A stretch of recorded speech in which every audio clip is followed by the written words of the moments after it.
Hola, otra vez bienvenidos a otro programa de Siempre Sano. Pues el tema del día de hoy se va a tratar de síndrome de intestino irritable y tenemos un invitado súper especial que es el doctor Carlos Salvador.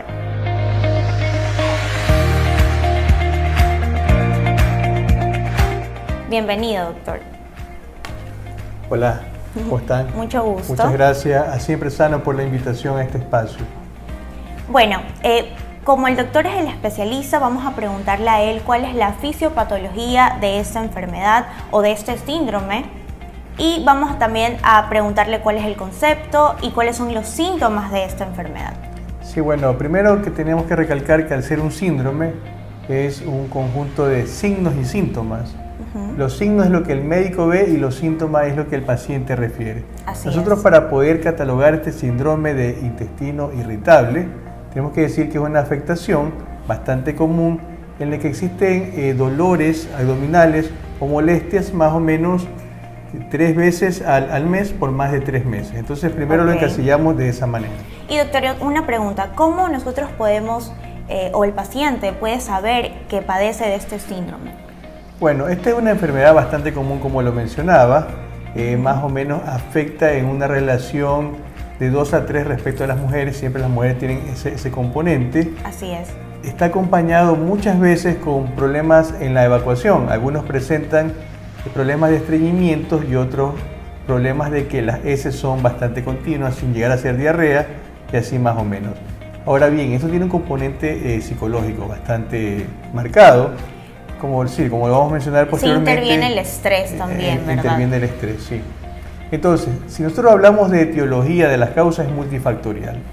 Uno de esos componentes, como usted bien lo indica, es el componente psicológico, otro también tiene un componente genético incluso, y también llegando a ver con ciertos tipos de hábitos, sobre todo de tipo alimenticio. Como mencionaba, es más frecuente en las mujeres. Se dice que más o menos de las consultas que van al gastroenterólogo equivalen del 10 al 20%. Entonces, algo con lo que estamos expuestos todos los días como médicos. Muy bien. Y en este caso, ¿cuál sería el tratamiento médico para este síndrome? ¿Hay alguna cura? ¿Se conoce alguna cura o solamente se puede tratar este síndrome? Bueno, para esto habíamos mencionado que es multifactorial. Siempre la cura va a depender de cuál es la causa. Pero para esto podemos hablar un poco sobre la fisiopatología, donde tenemos que entender de que el cerebro controla muchas funciones, entre ellas la función intestinal, la función de motilidad. Un concepto nuevo que se refiere al síndrome de intestino irritable, ya no solamente hablamos de colon, sino de todo el intestino. Entonces, un componente bastante importante es que nosotros tenemos lo que es la flora bacteriana normal. La flora bacteriana normal, nosotros nacemos cero flora bacteriana y con el paso de los días, de los meses, vamos desarrollando. Entonces, ¿en qué consiste? Esto es como un ejército de bacterias que tenemos nosotros en todo nuestro intestino, pero ya tenemos la inmunidad para que no nos produzca síntomas. Entonces, en el momento que existe una alteración en esta flora bacteriana, pueden comenzar a haber ciertos problemas, sobre todo, por ejemplo, cuando comienzan a haber ciertos alimentos donde comienzan a descomponerse o a fermentarse, entonces ahí uno comienza a tener dolores, la pancita se distiende un poco y ahí es que empieza. Y bueno, continuando con el tema, vamos a hacerle una pregunta, porque muchas veces los pacientes se suelen confundir. ¿Cuál es la diferencia entre síndrome de intestino irritable y, por supuesto, enfermedad inflamatoria intestinal? Ya, para esto tenemos que hablar de que el síndrome de intestino irritable es bastante común. A Dios gracias, la enfermedad inflamatoria intestinal no lo es, porque como vamos a hablar, depende de los síntomas, va a ser también el tratamiento. Por ejemplo, ¿qué síntomas son comunes a esto? Por ejemplo, los retorcijones. Los retorcijones, el dolor abdominal, que es el síntoma cardinal. El paciente acude porque tiene dolor abdominal, acompañado de retorcijones, acompañado de procesos o etapas de diarrea o de constipación. Entonces, eso es los síntomas comunes. Ahora bien, ¿qué es lo que diferencia? Por ejemplo, en el síndrome de intestino irritable el paciente va a tener muchos gases, se va a distender. Así es. En cambio, en la enfermedad inflamatoria crónica ya el paciente pierde peso, el paciente puede tener sangrados digestivos, puede tener sangrados por el recto, sangrados por la boca. Y por supuesto déficits nutricionales también. Exacto, va a tener una pérdida considerable de peso, va a tener fatiga y realmente ahí es donde acude al médico preocupado. Entonces eso básicamente es el cuadro diferencial. Y una pregunta, ¿el tratamiento para esta enfermedad inflamatoria intestinal versus el síndrome irritable es lo mismo o se va a tratar de una manera totalmente diferente? Sí, no es lo mismo y de hecho un componente importante dentro del síndrome de intestino irritable es la mejora de los hábitos. Por ejemplo, ahí es donde existe la interconsulta con el especialista, con el nutricionista, donde le va a decir que el paciente no debe consumir alimentos ricos en hidratos de carbono de cadena corta. De cadena corta. Fibra. Alimentación baja en FODMAP. Claro, entonces, y el paciente, por ejemplo, ahí se puede usar los probióticos. Entonces, como nos damos cuenta, teniendo un buen régimen alimenticio y una buena consulta con el especialista, puede ceder. Aparte que también hay que mejorar un poco lo que es la parte psicológica del paciente, hay que tratar mucho sobre esto. En cambio, cuando el paciente tiene una enfermedad de tipo inflamatorio intestinal, puede llegar a usar corticoides de por vida, tiene que usar medicación de por vida y también puede llegar incluso hasta ser intervenido quirúrgicamente. Entonces son dos cosas totalmente distintas, pero lo ideal siempre es tener una conducta de acercarse al especialista de una manera precoz.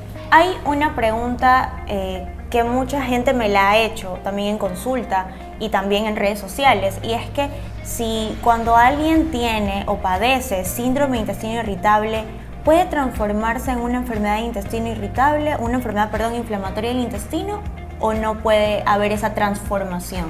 A ver, todas las enfermedades en las que ya existe una alteración en la función, alteración en la parte estructural, puede desencadenar a otra. Entonces, no necesariamente uno tiene que haber tenido una enfermedad inflamatoria, una enfermedad de intestino irritable antes para haber llegado a una enfermedad inflamatoria intestinal. No necesariamente. Pero pueden existir ciertas convergencias que pueden llegar a complicarse, pero no necesariamente una depende de la otra. Ok, perfecto. Entonces son independientes totalmente.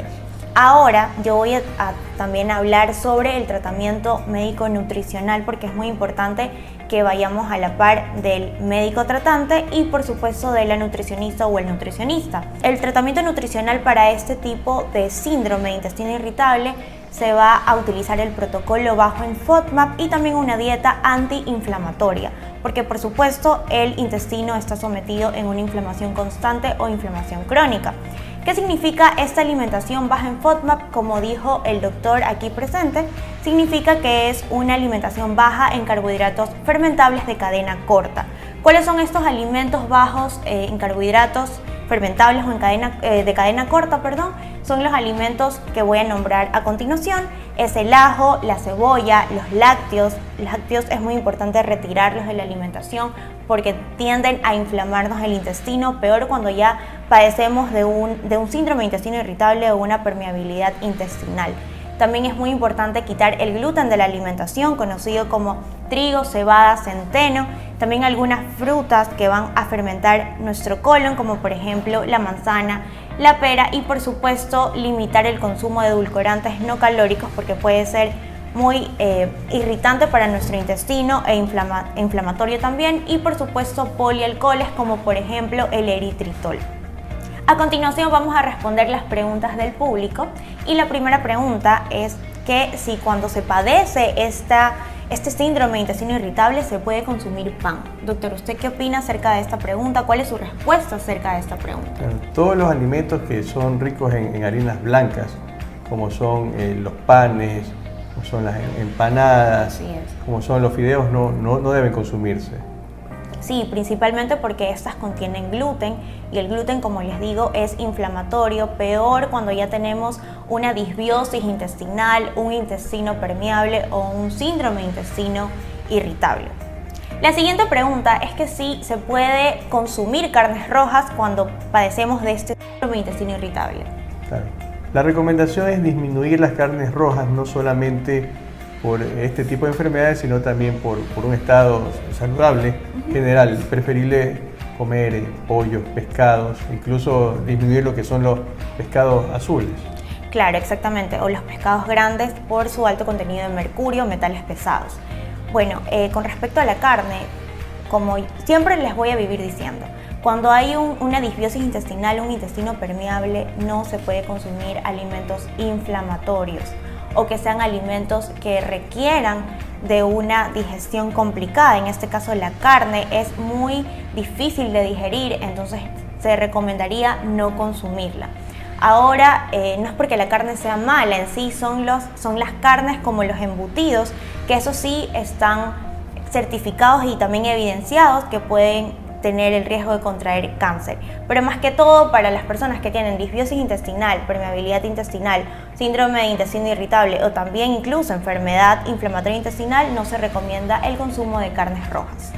Y como última pregunta tenemos si es que se podría hacer ayuno intermitente para poder bajar o disminuir el dolor que le causa esta afección.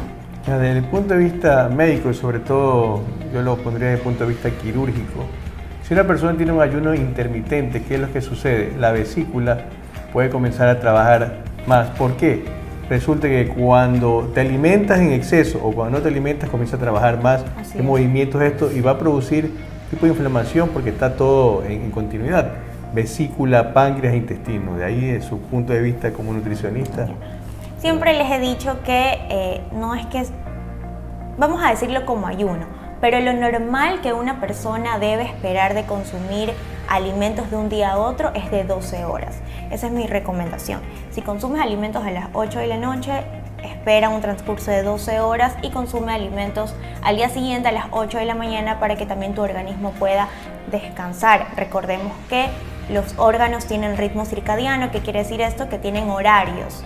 Nuestro cuerpo en la noche deja de funcionar como en la mañana, por lo tanto requiere obviamente un descanso para poder regenerarse y regenerar células. Entonces lo que yo te digo como nutricionista es que esperes 12 horas de comida a comida. Me refiero de un día para el otro. Ahora, doctora, ¿alguna otra sugerencia o algo para despedir al público que nos está viendo en este momento? Sí, lo más importante aquí es respecto a todas las enfermedades. A veces nosotros esperamos complicarnos para acudir al especialista o nos automedicamos. Entonces lo ideal es siempre, ante la duda, acude al especialista, él lo va a encasillar, lo va a dirigir a cuáles son las medidas más importantes para evitar desarrollar enfermedades o complicaciones. Y bueno, como así lo dijo el doctor, debemos acudir a un especialista. Por favor, acudamos a profesionales de la salud, no nos automediquemos y tampoco cojamos esa información que vemos en redes sociales que muchas veces puede ser errónea. Muchísimas gracias por aceptar la invitación, doctor. Gracias a usted por la invitación. Y muchísimas gracias a ustedes por vernos una vez más en Siempre Sano.